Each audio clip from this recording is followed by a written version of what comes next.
happen by attaching it to heavy cable installed to support the ship.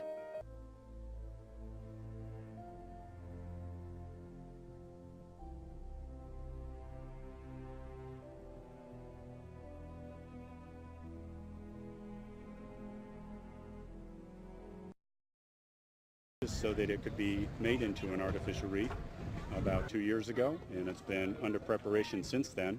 What they have is a number of holes that are drilled right at the water line, and you may be able to see the wood patches right there, that when they get ready, what they're going to do is knock those wood patches off. That'll allow the water to come in, and it should go down quite quickly.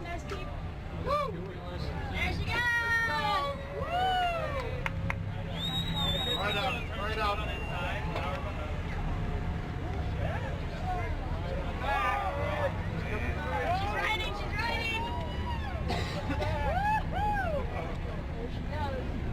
She's riding. Miami-Dade County's reef system, while in relatively good condition,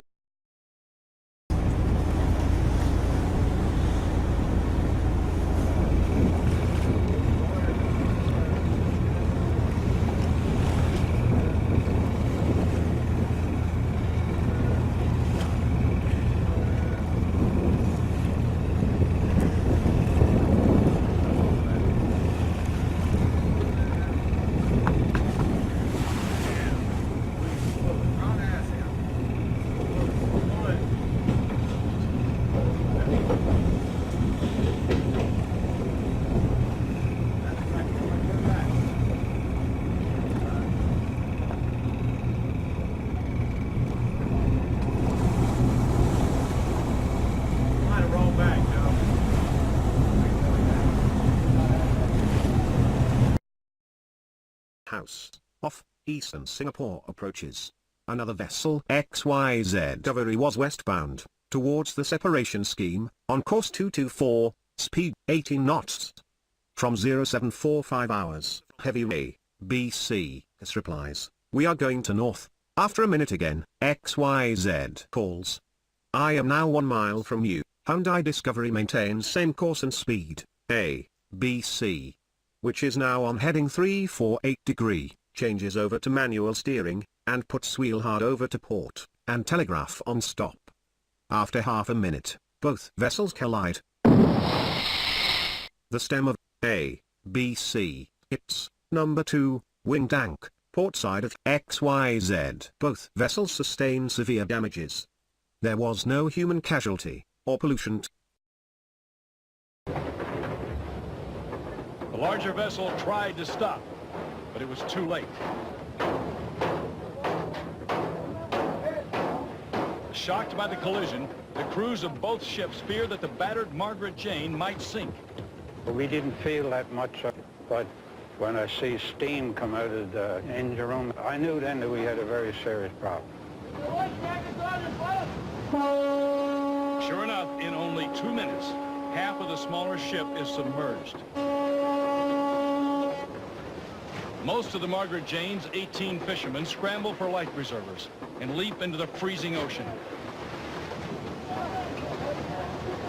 Some aren't as fortunate. As the ship is swallowed by the ocean, it creates a whirlpool that pulls several of the helpless men under.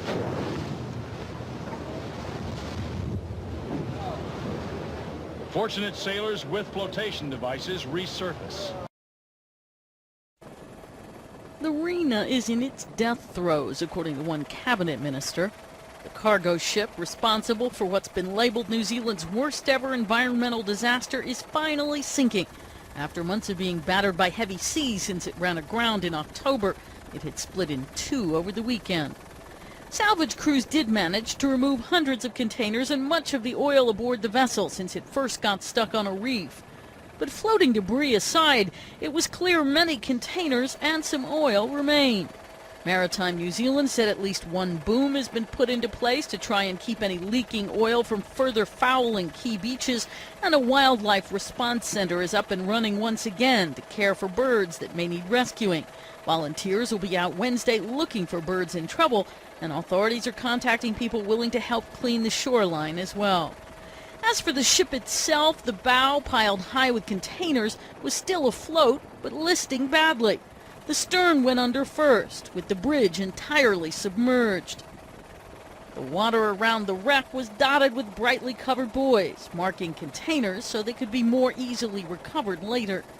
The transport minister was insisting the wreck will have to be removed completely, but despite bracing for the worst, in the short term, one official was acknowledging authorities don't know exactly what will happen next. Karen Sloan, The Associated Press.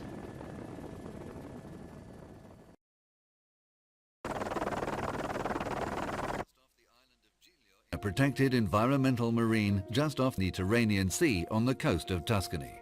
A complete analysis. The 44,600 tons of the Concordia make this the largest and most complex recovery ever attempted. The first operation will be to prevent the ship from sliding